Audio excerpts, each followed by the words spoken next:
Go ahead and start out and give us your name and then a brief synopsis of your athletic training career.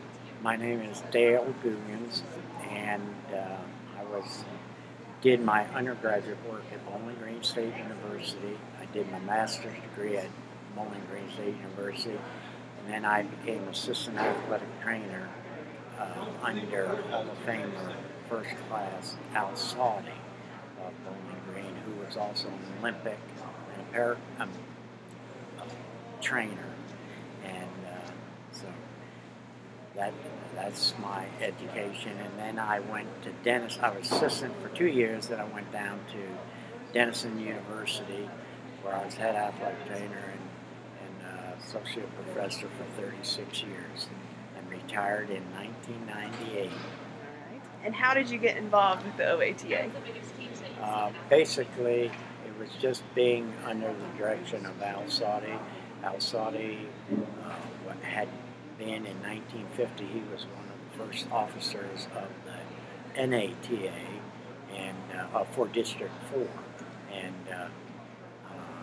just under his direction, his education, we just went to the meetings, and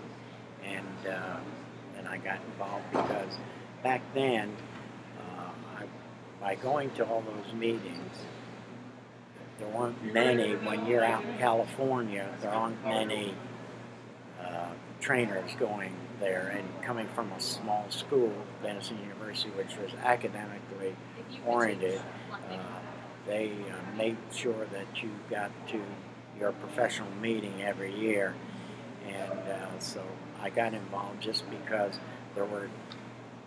I was at meetings. We'd go to our District 4 meeting, and there would just be 5 or 6 of us at the meeting, and they were all from the Big Ten because their school sent them there. So that's how I got involved, because you were there, and I'm sitting in, and hey, you had to make a decision or something and talk. So hey, why don't you be on this committee, or why don't you do that? So that's why I got involved. Okay. And what was your favorite memory about being involved in the OATA? Being in, well, I'll tell you, I particularly I was not ever a president. I didn't run for the office because I liked the vice president, because the vice president, when we first put it in, job was to be the representative to the District 4, and for our District 4, I had been an officer, went through all the seats of the District 4, and one of the things that I felt was, come up, my biggest accomplishment wasn't for District 4, was the putting in writing the Constitution with Gary Lake and Skip Vossler. I happened to be the president at the time of District 4, and we put in that Constitution. So consequently, that I think was one of my favorite memories of District 4. And not necessarily, it was directly, because it did come into effect, because that model is, our Ohio OATA was modeled after our district. That's very neat. What is one thing you would change about athletic training? That's a good question. Having been out of it for 17 years now, and with all the new changes in technology and stuff, what's the biggest challenge that's made a big significant change, and I don't know that I would change anything, from the standpoint that I don't know enough what's going on now to make those changes, or what. Haven't been in that office in 17 years to say, hey, I definitely do this, or I definitely do that. But the 36 years I had were certainly great years in athletic training. during those 36 years, what was the biggest change you saw during your time? Well, probably the big change was in the uh, changes of the having to have all your written documentation, and when when when my 36 years, when I was in there, I was at a small school, Division III, and you had your team physician, and you were only as good as your team physician. Mm-hmm. And but you had the whole program, men's and women's, and you made most all those decisions, and you were able to say this needs to be seen by the doctor, and that needs to be seen by the doctor. And I think the biggest change has been with the documentation, and you're really restricted in what some of the things that you could. I'm not saying these are wrong or bad. What I'm saying is you had a lot more freedom when you were back then as you do now. Not as much paperwork. You could practice and not have to spend all your time with paperwork. Writing. Mm-hmm. Do you remember your first salary? I certainly do. Way back in 1960, as an assistant athletic trainer, I made $4,500. And 2 years later, in 1962, when I went to Denison University, my first salary was $5,500 as head athletic trainer and assistant professor. And I know that doesn't sound much like now, because it certainly doesn't.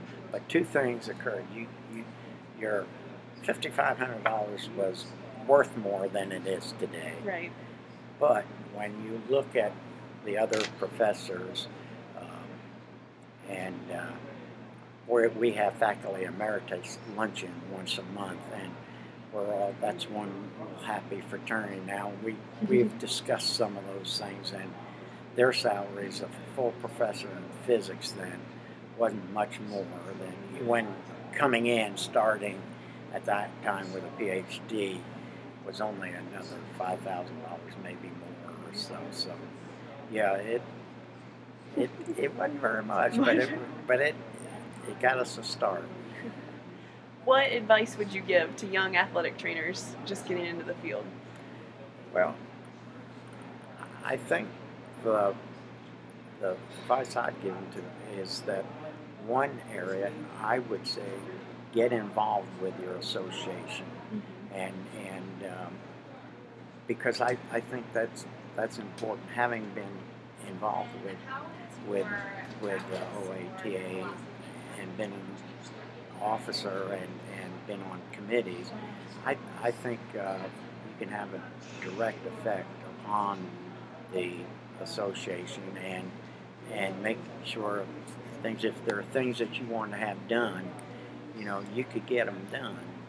And I would encourage, because we need that for future. We need future, and you need to get them started young, and getting to go to the meetings, that OATA meeting, and meeting other head trainers, and meeting Hall of Famers, and talking to people that have been there, and not be afraid to go talk to them, because those people will be happy to speak to you. And that's one area I would really like to. I would like to see young people get involved, and we have some really good young people coming in the association, and young people in the association that are taking over the reins now. What was the biggest challenge you faced in your career?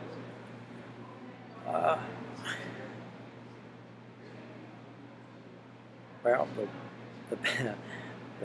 biggest challenge was probably the trying to develop a program. We had an excellent program at Denison, an academic program, but to develop a staff where when we were starting out, when we had, Denison was one of the first Division III where we had men and women. We were, before Title IX, we were together in one department, and we're trying to get that all worked out when you only had one head trainer and you have 22 sports and you have men's and women's, and you can't be in two places at one time. And to developing a staff to cover, I think that was a big challenge, and I think that's been overcome at Denison now. But for me, that was a big challenge, trying to get everybody covered like it should be, like you'd like to have it. Yes, that was great. Thank you. Is there anything you would change about your career? No, I'm very happy. I took the job at Denison to use it as thought I would be there 2 to 3 years as a stepping stone, and to move on to other places. And I had opportunities to go other places, but I found that Denison, with its academics, teaching in the classroom, and then doing the athletic training program, that combination fit me just perfectly. And it's true that no athletic trainer has a 40-hour week. Very true. But I'll tell you, those 36 years went fast because of being busy and working with good people, good academic people, and good coaches. How did you originally become interested in athletic training? Well, when I was in high school, I played 3 sports: football, basketball, and baseball. And my high school football coach was a Bowling Green State University graduate, and I wasn't big enough to play any of those because I was 123 pounds, and so. But he was a graduate of Bowling Green, and he knew the trainer very well there, and it was an opportunity for me to be a student assistant and help pay for my way to go through college, and that's how I got interested. And I started out by doing that, and I thought I would want to be a coach, and I went through the program under Al Saudi, and I graduated and had the opportunity to stay right there, so that solved my problem of, I just fell in love with the athletic training, and so I stayed with that. Was there any phrase or quote that you were known for throughout your career? Well, you know, I did a lot of speaking, and when I speak at clinics or I would be a speaker, one of my favorite was, I have come here to speak, you have come to listen. If you finish before I do, raise your hand and we'll all go to lunch.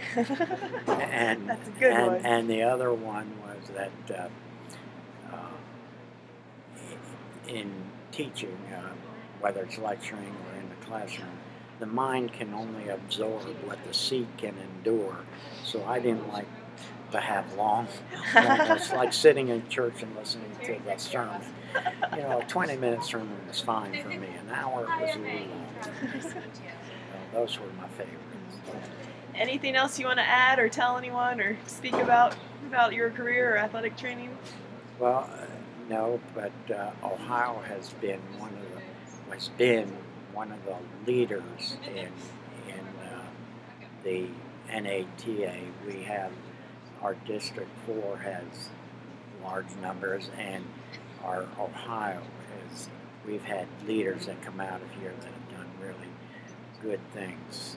Our executive director, Otho Davis, was at Kent State, and when he went on to become director of the NATA and president and director. So yeah, Ohio is a great bed for athletic training, and people are concerned about the athletic training.